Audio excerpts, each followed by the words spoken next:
नमस्कार। स्वागत है आपका मेरे YouTube चैनल पर। मैं पंडित अंशी शर्मा। आज का हमारा विषय रहेगा उंगलियों के प्रथम पौरवों पर बनने वाले शंख, चक्र, शीप, आड़ी रेखाएं, टेंट। ये पहला पर्व होता है। इस पहले पर्व पर बनते हैं नाड़िका रेखाओं के द्वारा नहीं, नाड़िका रेखाओं के द्वारा चक्र बनते हैं, शंख बनता है, सीप के चिन्ह बनते हैं, जिन्हें बहुत लोग समझते हैं कि ये मेरे हाथ के अंदर चक्र ही बना हुआ है या शंख ही बना हुआ है। साथ ही साथ कुछ आड़ी रेखाएं, कुछ खड़ी रेखाएं, कुछ टेंट जैसी सुविधाएं रेखा दिखाई देती हैं। उन रेखाओं का आपके जीवन पर क्या प्रभाव पड़ता है, यहाँ पर यदि मैं बात करता हूँ यदि उंगलियों के बारे में, तो हमेशा ध्यान रखें कि हमारी उंगलियों का जो आंकलन है, जो लंबाई है, जो ग्रहण शक्ति का टावर है, वह हमारी उंगलियां हैं। वह उंगलियां जब उंगलियों से चलकर के एक धारा विद्युत प्रवाह के साथ आपके पर्वतों पर और आपकी रेखाओं के रूप में जाकर मिलती है, तब उसको कहते हैं कि जा करके उनके प्रभाव पड़ना। यानी अगर आप बात कर रहे हैं किसी भी फीचर फिल्म को देखने के लिए, तो पहले समय में हम लोग ऊपर की तरफ जब घर के ऊपर लगाया करते थे तो एंटीना लगाते थे, और उस एंटीने की पिक्चर को हमको सही तरीके से करना पड़ता था, जिसके कारण हमारे टीवी में फिल्म आया करती थी। उसी प्रकार से यदि ग्रहण शक्ति का प्रथम टावर पर किसी प्रकार के शुभ और अशुभ चिन्ह हैं, तो वह आपके जीवन को प्रभावित करते हैं।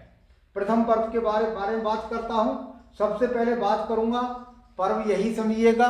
और पर्व के अंदर यदि उंगली है, कोई सी भी उंगली है, उसके फल अलग अलग हैं। यदि मान लिया आपकी किसी भी उंगली के ऊपर यह चक्र है, चक्र होता है, चक्र को ध्यान रखें, स्वास्तिक की तरह चलने वाला चक्र और एक रिवर्स रूप में चलने वाला चक्र होता है। यदि आपकी उंगली के प्रथम पर्व पे यह चक्र यहाँ पर दिखाई दे और ये स्वास्तिक के अनुक्रम में चलता हुआ इस प्रकार से आपको नजर आता है, तो ये एक आपकी अच्छी ऊर्जा, अच्छे स्रोत, अच्छी ग्रहण शक्ति को बताता है। इसका उद्घोषक हो गया ये। तो यहाँ पर इसको देखिएगा, ये चक्र मिलेगा आपको प्रथम पर्व पर। यही चक्र आपको रिवर्स रूप में मिल सकता है। यानी यहाँ स्वास्तिक क्रम में बता रहा था, तो यहाँ दूसरे क्रम में यह चक्र आपको रिवर्स मिल सकता है। यदि आपके हाथ के अंदर ये पॉजिटिव है, यह यदि स्वास्तिक की अनुकूल स्थिति के अनुसार चल रहा है, तो वह आपके जीवन में आपकी ग्रहण शक्ति किसी भी क्षेत्र में है, चाहे वह बुद्ध क्षेत्र में है, चाहे मंगल में है, या किसी भी है, वह आपके जीवन के अंदर अच्छे परिणाम देगा।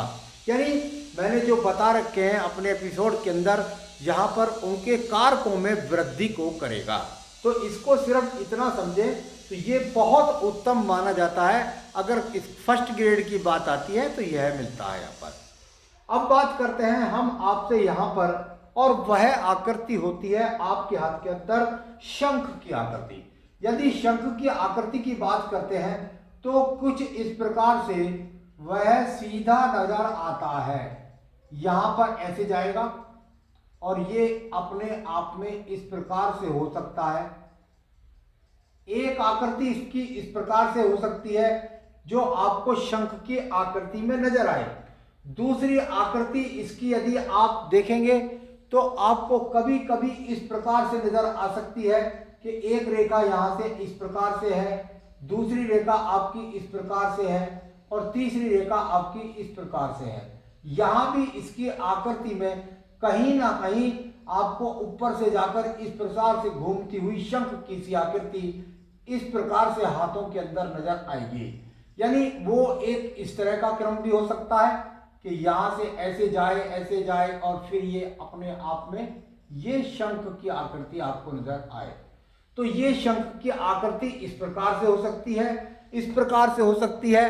कुल मिलाकर यदि आपके हाथ के अंदर ये शंख की आकृति है, तो यह दूसरा सुंदर संदेश है कि जो आपके जीवन के अंदर आपको उन्नति, प्रगति, प्रमोशन या कोई भी चीज़ें हैं। ग्रहण शक्ति सबसे पहले मैं बात कर रहा था कि सबसे पहले ग्रहण शक्ति है, और फिर कारक की बात आएगी। बुध का जो कारक होगा, बुध का फलित, बृहस्पति का फलित, शनि का फलित, शुक्र का फलित, उसके फलित को बढ़ाएगा।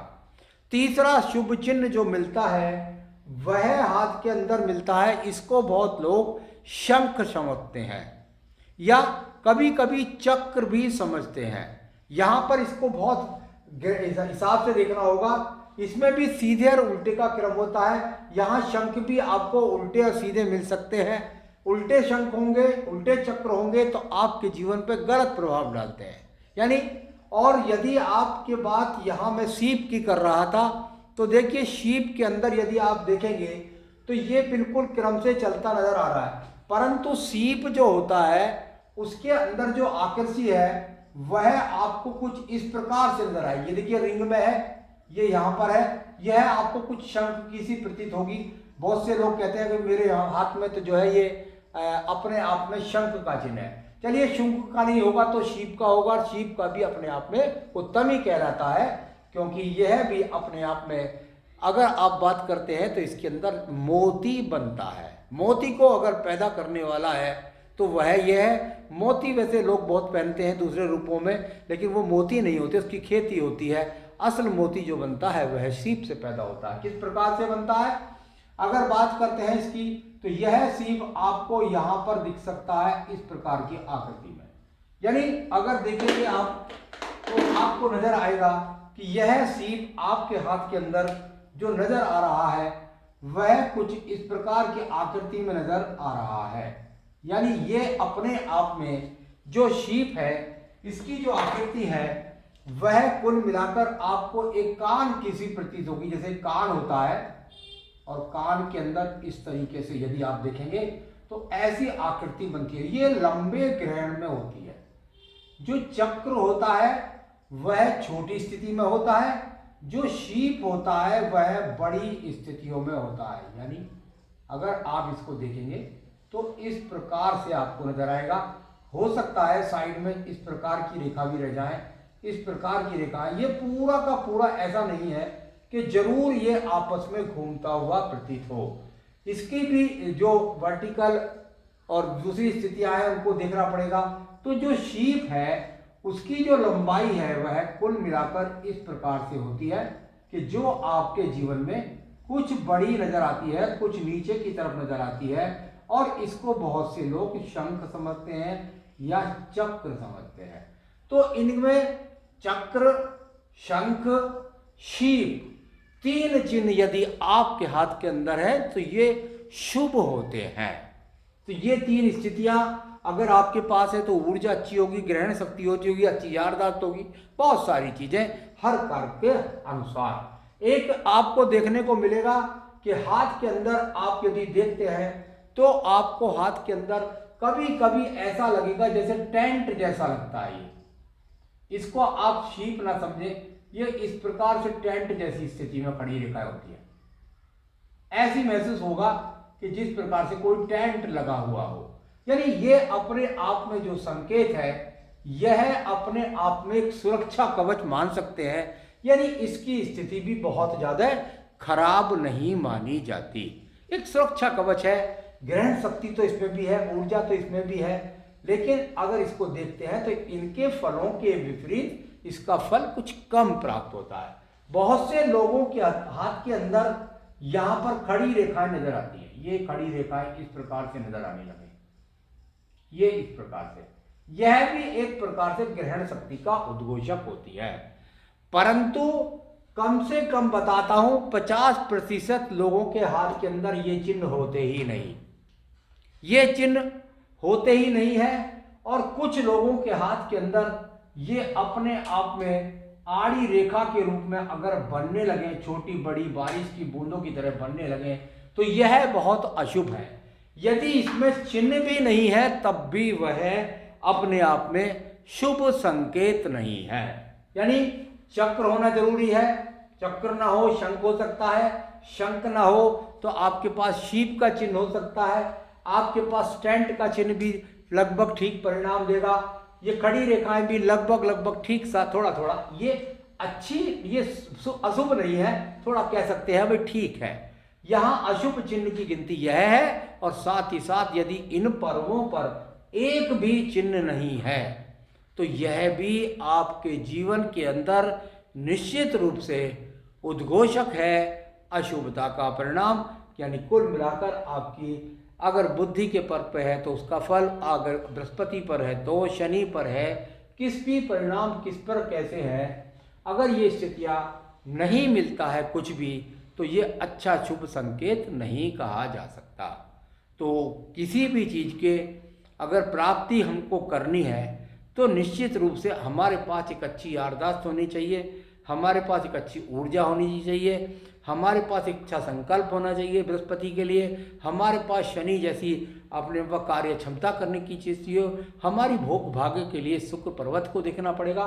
तो सभी पर्वतों पर अलग अलग प्रकार के चिन्ह भी मिलते हैं, किसी पर ऐसा, किसी पर ऐसा, किसी पर ऐसा, जिसके भाग में जो पर्व अगर बात करते हैं आपके बृहस्पति पर सही मिला, आपका बृहस्पति ठीक है भाई, और आपके शनि पर मिला तो शनि ठीक है, आपके बृहस्पति शनि पर मिल गया लेकिन सूर्य पर्वत पर नहीं है तो जॉब में परेशानी आएगी, बुध पर्वत में नहीं है, अच्छी याददाश्त धार्मिक प्रवृत्ति के हैं लेकिन अच्छी याददाश्त नहीं रहती है, शुक्र पर्वत है तो संसाधनों की कमी रहती है।